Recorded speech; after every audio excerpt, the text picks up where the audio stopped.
যারা আমাদের কুমারপুর নজরুল ইসলাম আছে, যাদের আমরা বক্তব্য দিতে পারি এবং যুবদলের জন্য আহ্বান, যুবদলের বিভিন্ন পর্যায়ে ওয়ার্ড ইউনিয়ন নেতৃত্ব সকলের কাছে আন্তরিক দুঃখিত যে সময় আজকে জুম্মান্দিন বক্তব্য দিতে পারি নাই, সকলের কাছে দুঃখিত। এখন আমাদের আমাদের বাংলাদেশ জাতীয়তাবাদী যুবদল কুমারপুর ইউনিয়নের 4 নম্বর ওয়ার্ড স্কুলের প্রাইমারি স্কুলের মাঠে 4টা বাজে কুমারপুর ইউনিয়নের মতবাণী সভা শুরু হবে এবং আপনারা যাকে বিরোধ করবেন 4টা বাজে বিকাল 4টায় এখন সভাপতি বক্তব্য শেষ করবেন। আমি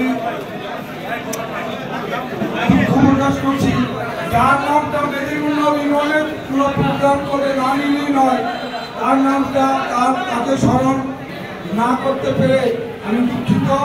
আমি আমাদের সাবেক মেদিনীপুর সাবেক সেক্রেটারি ব্যাপারী সাহেব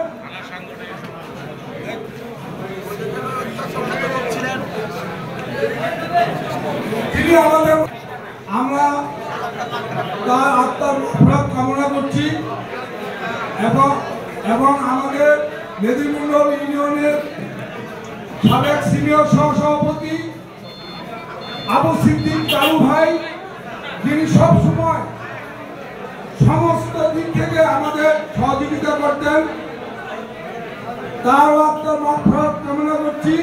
আল্লাহ তাদের ভাগ্য নসিব করুন এবং আমাদের মহজং উপজেলায় বিএনপি থেকে শুরু করে যত অঙ্গ সংগঠন নেতৃবৃন্দ এবং কর্মী ভাইরা ইন্তেকাল করেছে, সবার রুহের আত্মার মাগফিরাত কামনা করছি। আজকে এখানে সবার সমাপ্তি ঘোষণা করছি। আপনারা যাওয়ার পথে সুন্দর সুশৃঙ্খল ভাবে যার যার এরিয়া চলে যাবেন।